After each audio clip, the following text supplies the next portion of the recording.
Son las 8 de la mañana, las 7 en Canarias.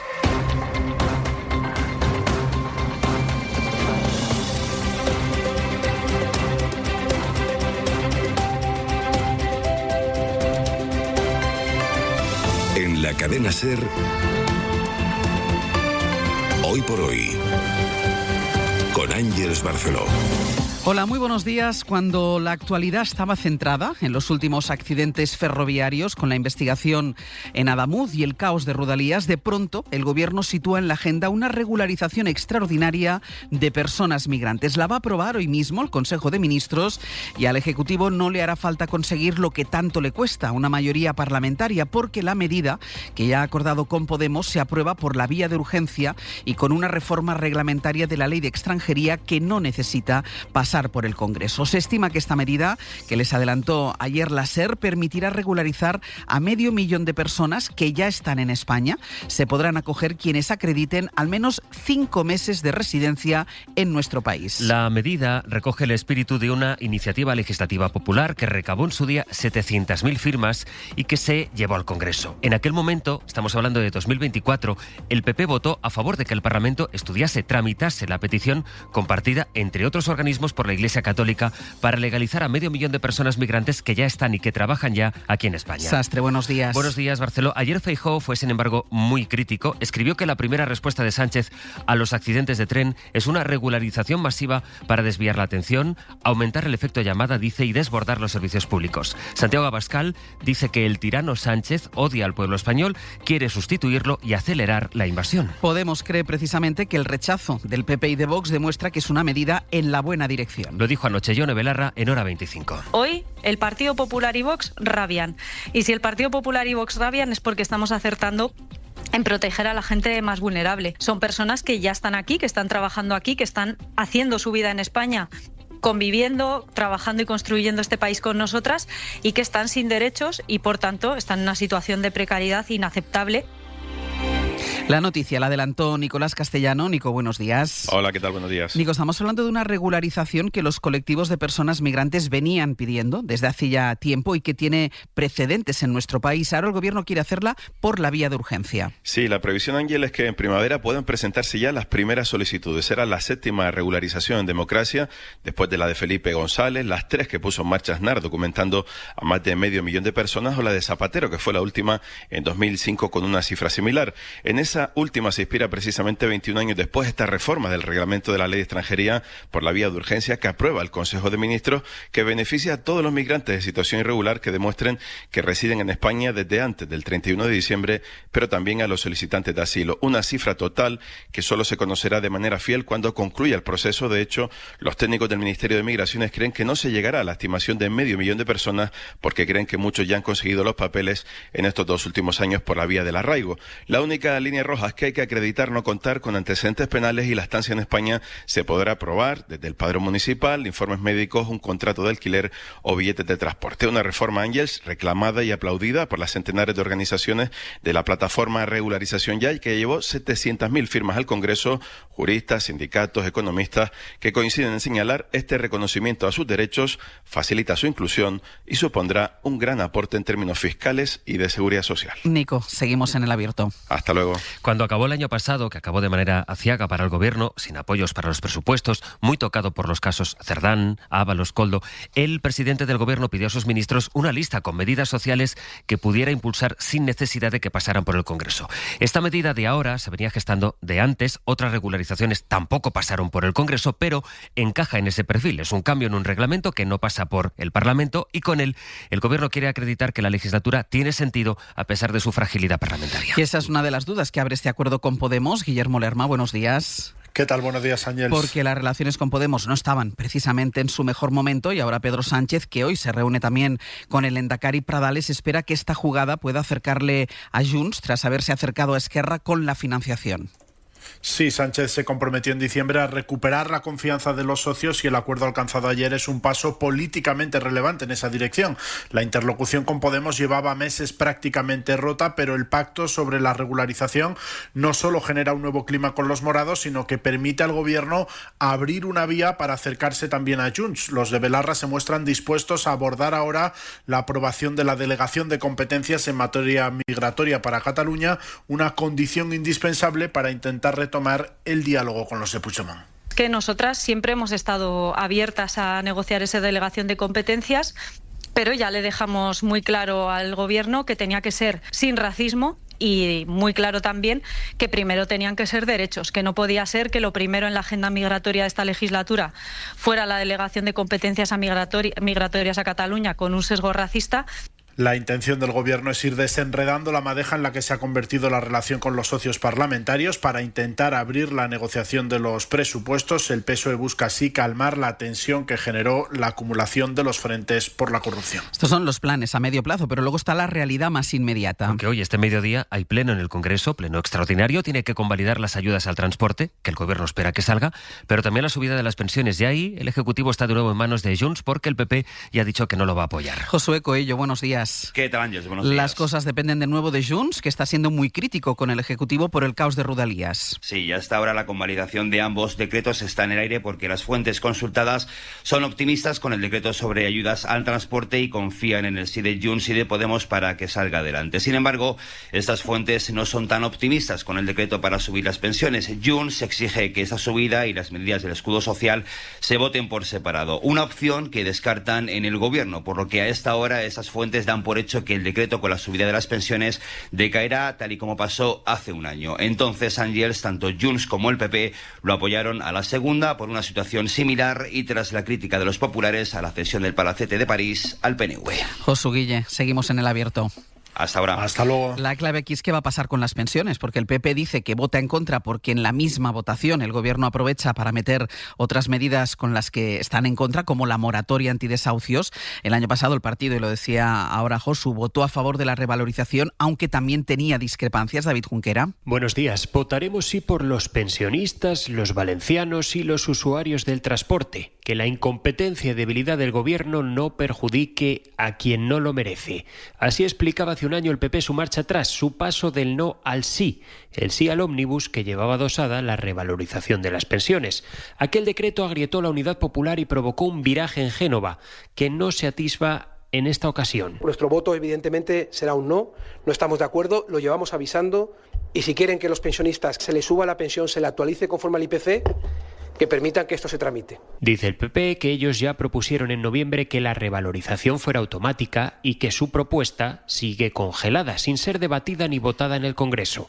Esta vez la dirección sí cuenta con el apoyo de unos varones que aún en campaña reconocen que no pueden permitir que Sánchez use de rehenes a los pensionistas una segunda vez. Veremos pues qué pasa hoy en un pleno en el que el PP aprovechará también para confirmar ese rechazo que ya anunciaba Feijóo a esa regularización de personas migrantes, que llega además en plena campaña electoral en Aragón, con Vox subiendo las encuestas, con Abascal diciendo que hay que detener a Sánchez y hablando de repatriaciones y deportaciones.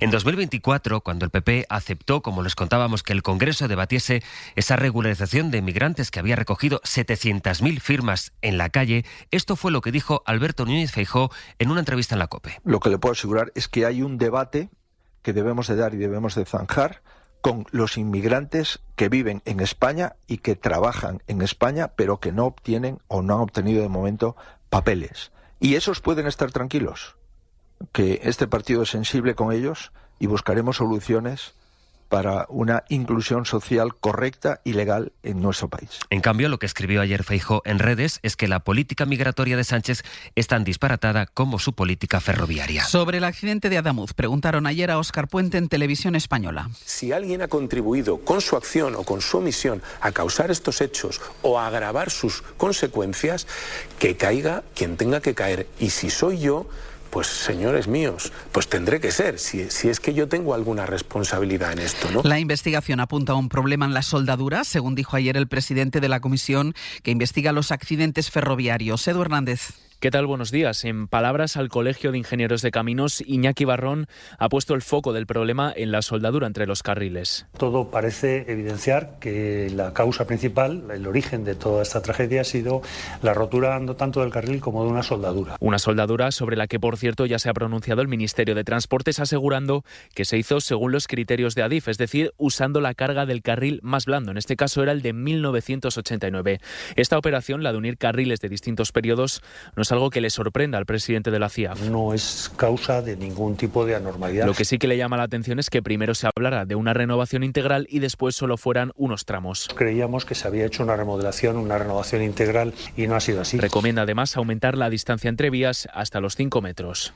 En su entrevista de ayer, Puente justificó que hablase de renovación integral de la vía donde se produjo el accidente, a pesar de que había raíles nuevos soldados con otros de 1989. Renovación integral lo que quiere decir es que esa vía se renueva de punta a punta, no en todos sus elementos. Se revisa íntegramente y se sustituyen todos aquellos elementos que técnicamente se considera deben ser sustituidos. Hay mucho tramo de vía que corresponde con el tramo original. ¿Por qué? Porque se ha considerado que no era necesario sustituirlo. El PP pide la dimisión de Puente por haber dicho al principio que hubo una renovación completa. Ayuso llegó a pedir la dimisión directamente de Pedro Sánchez.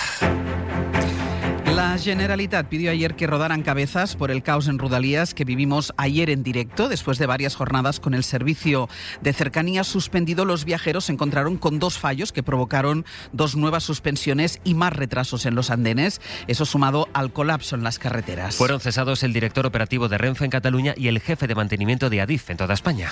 Esta mañana la situación parece más normal en Sants. De hecho, Renfe habla de normalidad razonable. Pol Valero, buen día. Buen día, sí, está bastante animada la estación de Sants, pantallas llenas de salidas, van bajando a los andenes los pasajeros, algunos con una mezcla entre desconfianza y hoy esperanza, y también van llegando. Hace poco rato un par de personas nos han comentado que su tren había ido a la hora, algo que hacía días que no escuchábamos. También hay bastante movimiento en las máquinas de billetes, muchos usuarios están sacando los bonos gratuitos que se han puesto en marcha hoy para compensar el caos de estos días. Durante un mes se podrá viajar sin coste en rodalías regionales y media distancia. Normalidad razonable es lo que decían desde Renfe, porque hoy circulan menos trenes, hay una decena de tramos cortados por reparaciones y puede haber demoras en algunas circulaciones. Hay una luz que lleva 125 años brillando contigo. Esta luz ha llegado a cada rincón de España y cruzado fronteras de otros continentes. Ha transformado nuestras vidas. Y ahora quiere llegar aún más lejos, porque lo mejor está siempre por venir.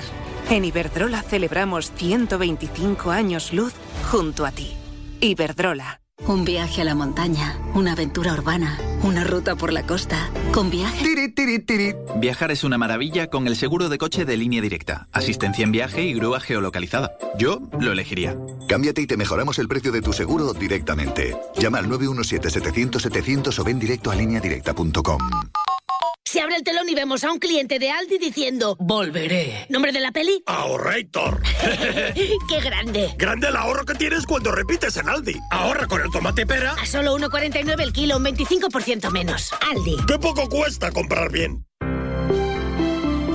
Buenos días. En el sorteo de mi día de la 11 de ayer, la fecha ganadora ha sido 6 de septiembre de 1978. Y si tu fecha no ha resultado premiada, tienes otra oportunidad con el número de la suerte, que es el 2. Recuerda que hoy, como cada martes, tienes un bote millonario en el sorteo del Eurojackpot de la 11. 11. Ahora y siempre, bien jugado. En la cadena SER, Hoy por Hoy, con Ángeles Barceló. El gobierno de Estados Unidos ha tenido que salir esta madrugada a desmentir que Donald Trump haya destituido a Greg Bovino, el hombre que está al frente de la policía migratoria y que presume de la dura represión del ICE contra las personas migrantes. Bovino está en el centro de las críticas tras la muerte de Alex Preti, el enfermero de 37 años que fue tiroteado por los agentes del Servicio de Inmigración. La Casa Blanca dijo que Preti iba armado y que se encaró con los agentes a pesar de que los vídeos del incidente descartan ambas cosas. Trump Trump ha enviado a Minneapolis al hombre que ha puesto para controlar las fronteras, de perfil más político y al que él define como un hombre duro pero justo. Trump pretende rebajar la tensión tras las multitudinarias protestas contra su política migratoria. Está por ver que lo consiga. Washington, Sara Canals. En un intento de rebajar la tensión, el presidente Trump envía a Minneapolis a su zar fronterizo. Tom Homan es el responsable de su plan de deportación masiva y excluye así de esta crisis al jefe del ICE, a Greg Bovino, y a la secretaria de Seguridad Nacional, Kristi Noem, los que han dado la cara por los agentes durante todo el fin de semana. Eso sí, veremos si esta táctica le funciona, porque la retórica migratoria de Homan es extrema y radical.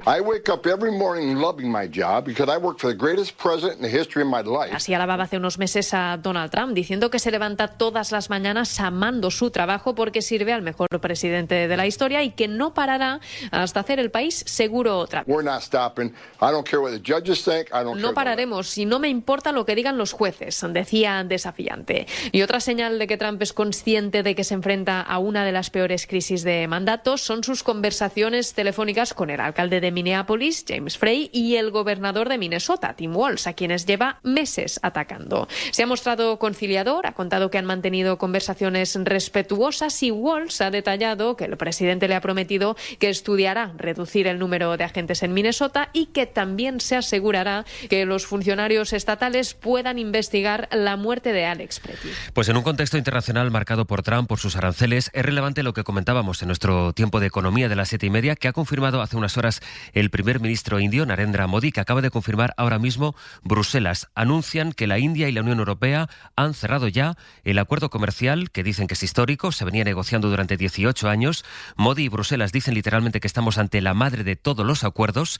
Este pacto, que hoy mismo se va a escenificar en Delhi con Ursula von der Leyen allí, en la capital india, va a crear una zona de libre comercio que abarcará a 2.000 millones de personas. En Línea Directa nos preocupamos por ti y por tu salud. Con nuestro seguro de salud tendrás acceso directo al especialista que necesites y sin pasar por el médico de cabecera en más de 1.000 centros y hospitales de toda España. Y con menos esperas. Contrata el seguro de salud de Línea Directa desde 19,90 € al mes y sin copagos. Llama al 917-700-700 o ven directo a lineadirecta.com. Pro. Si eres un profesional muy pro, necesitas un vehículo muy pro, con el rendimiento y la tecnología más pro. En Nissan te ofrecemos la promo más pro con un 0% TAE en vehículos comerciales Nissan. Sí, 0% TAE en toda la gama. Del 16 al 31 de enero. Consulta condiciones en nissan.es. ¿Qué hay detrás de Don Simón? Las naranjas de nuestra tierra, apreciadas en todo el mundo por su sabor único y por su excelente calidad, lo que hace que nuestro país sea reconocido como la huerta de Europa. Don Simón, número 1 en zumos exprimidos. Buenos días. En el sorteo del cupón diario celebrado ayer, el número premiado ha sido 80.651, serie 44. Recuerda que hoy, como cada martes, tienes un bote millonario en el sorteo del Eurojackpot de la 11. 11. Ahora y siempre, bien jugado.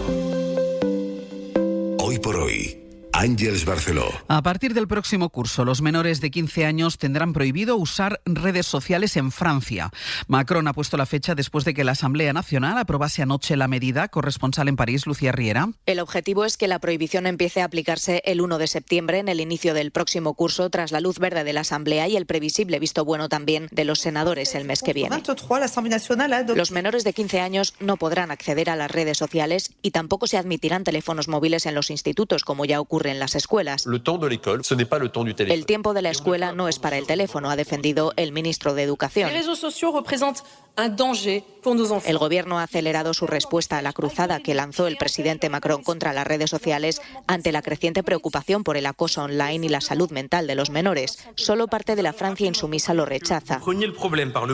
Cree que el gobierno está abordando el problema por el extremo equivocado. El grupo izquierdista ha dicho que la prohibición no va a funcionar y que una vez la ley aprobada se lavarán las manos. Con esta medida, Francia se convertirá en el segundo país del mundo, después de Australia, en restringir por ley a los menores el uso de redes sociales. Y en España, el Ministerio de Juventud estudia prohibir la entrada de menores de edad a eventos en los que haya violencia contra los animales, como las corridas de toros. Mariola Lourido. La reforma de la Ley de Protección a la Infancia prohibirá a los menores asistir a las corridas de toros. El Ministerio de Sira Rego dice que es una recomendación que hizo a España el Comité de los Derechos del Niño Niño de la ONU para prevenir los efectos nocivos de los espectáculos donde se ejerce la violencia contra los animales. Es la última novedad que ha incluido la ministra en una norma que además ampliará en 10 años el plazo de prescripción de los delitos sexuales. No empezará a contar hasta que la víctima cumpla los 45 años, mientras que ahora esta edad se sitúa en los 35 años. Las denuncias de este tipo de casos llegan normalmente a edades tardías. También establece la obligación de escuchar siempre a los menores en los juzgados, independientemente de su edad. Dice la ministra que está a la espera de las alegaciones de justicia para poder llevar la ley al Consejo de Ministros. Y en 10 minutos el abierto. Hoy compartimos el análisis con Eduardo Madina, Lourdes Pérez y Joan Subirats. Son las 8:20 de la mañana, las 7:20 en Canarias.